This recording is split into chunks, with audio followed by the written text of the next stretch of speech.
بسم الله الرحمن الرحیم. محترم و کتونکو ناظرینو،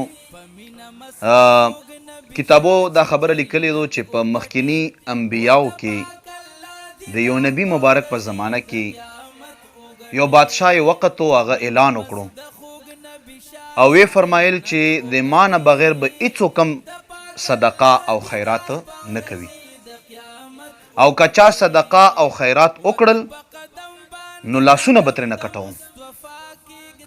په وریځو کې وریځو د الله پاک شان ته ګوره چې یو زنانه وه او هغه زنانه ډېره سخي زنانه وه، هغې باندې فقیر د هغې د کور دروازې ور وډبولو. څوک یې فقیر یم نو هغې د الله د رضا دپاره 3 روټۍ هغه ورکړلې. بادشاه وقت خبر شو، دا زنانه یې راوغوښته او د دغې زنانه نه یې 2 لاسونه کټ کړل. چې لاسونه یې کټ کړل نو دا زنانه او د لاسو کټ کېدو سره سره یې ملک بدر کړه، د خپل ملک نه یې ومخکله. چې ویښکله او بل ملک ته لاړه او بل ملک یې خلکو ته واقعه او کیسه بیان کړه چې په صدقه باندې ما سره دا ټوکه وشوه، لاسونه رازنې کټ شول. نو هغه بادشاه وقت د هغې بل سرحد باندې چې کوم ملک ورسره هغې د دغې زنانه متعلق چې اطلاع هغه ته ورسېده نو هغې دمره مرتبه او درجه ورکړه. هغه ډېر نیک او صالح انسان و چې دغې زنانه چې کومه لاسونه یې کټ شوي دي دې سره یې واده او نکاح وکړه او د دې نه الله تبارک وتعالی ورته یو بهترین بچی ورکړو. ځکه چې صدقې هغه سیله الله تبارک وتعالی اوس په دغه شکل باندې ورکوي. د دغې بادشاه چې دا زنانه چې لاسونه یې کټ دي دا یې په نکاح کړې ده، د دې نورې بنې وې. بادشاه وقت لاړو د هغې د دغې زنانه خاوند جهاد له لاړو.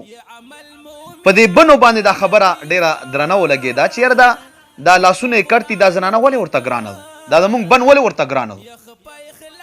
نو داسې کار یې وکړو چې یو خط یې ولیکلو په چا باندې او هغه خط یې د بادشاه د طرف نه ولیکلو او د بادشاه مور ته یې ورکړو چې دا مطلب یې چې دا کومه زنانه چې لاسونه یې کټ شوي دي نو زه د زوی یم او دا زنانه رسخت کا. دا یې د دغو بنو یو مکر او فریب او یو چال وکړو. محترمو ناظرینو او کتونکو، د الله تبارک وتعالی هغه تدبیر بیا ډېر اعلی وي. دا زنانه لاړه سره د خپل بچي او د دریای دجلې په غاړه باندې ځان ته یو کوډنۍ او یو خیمه شانې ووهله او هلته دا اوسیږي، خپل ذکر او فکر کی. او د الله پاک شان ته ګوره چې په دجلې غاړې ته لاړه او چې اوبو ته ورنږدې شوه نو الله تبارک وتعالی ترېنه هغه زوی م واخیستو، اوبو هغه زوی یوړو.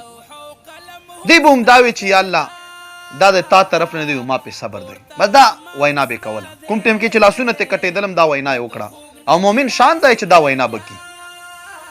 بادشاه چې خبر شو د جهاد نه راغی کور کې تپوس وکړو چې څه شو هغه زنانه، هغه خو دا ستا خط را لېږلی و، هغه ماته میله و، هغه ما رسخت کړه چې خط خو ما نه دی لېږلی. نه خط را لېږلی و چې نه ما نه دی لېږلی. بیا پوه شو چې دا دغې بنو او دغه نورو بیبیانو مې یو چل کړی دی دغې زنانه سره. تپوس یې وکړو د دجلې په غاړه باندې ناسته او خیمه یې وهلې و او د الله تبارک وتعالی شان ته ګوره چې دا زنانه په ورځو کې ورځو په دې خپله خیمه کې ناسته وه او د الله پاک د طرف نه ورته 3 فرشتې راغلي. یوې فرشتې ورته وویل چې تا 3 روټۍ صدقه ورکړې وه، دا یو لاس ته د هغې 1 روټۍ په بدل کې شو. بلې فرشتې ورته وویل چې دا بل لاس ته د بلې روټۍ په بدل کې شو. او 3مې فرشتې ورته وویل چې دا واخله هغه بچی چې تا نه سین وړی و، دا د هغې 3مې روټۍ په صدقه کې شو او په اجر کې شو. بادشاه چې راغی ویې کته زنانه ټیک ټاک ته څنګه چله مکمل ماجره او کیسه یې ورته بیان کړه او ورته ویې چې خپله بادشاهي به پرېږدی او ما سره په دې خیمه کې په ذکر او اذکار او د الله په عبادت باندې مصروف شه. بادشاه یې وقت هغه ځان نه ګدای وقت جوړ کړو، فقیر جوړ کړو او هغه بادشاه تخت یې پرېښودو او د الله په عبادت کې دی په هغه خیمه کې د خپلې بیبي سره او خپل بچي سره مشغوله شو. تاسو وکتل ورونو صدقاتو څومره فایده ده، صدقاتو څومره خیر دی. کلم چې موږ صدقات ورکوو نو الصدقه ترد البلا، بلاګانې او مصیبتونه به خود ختمیږي.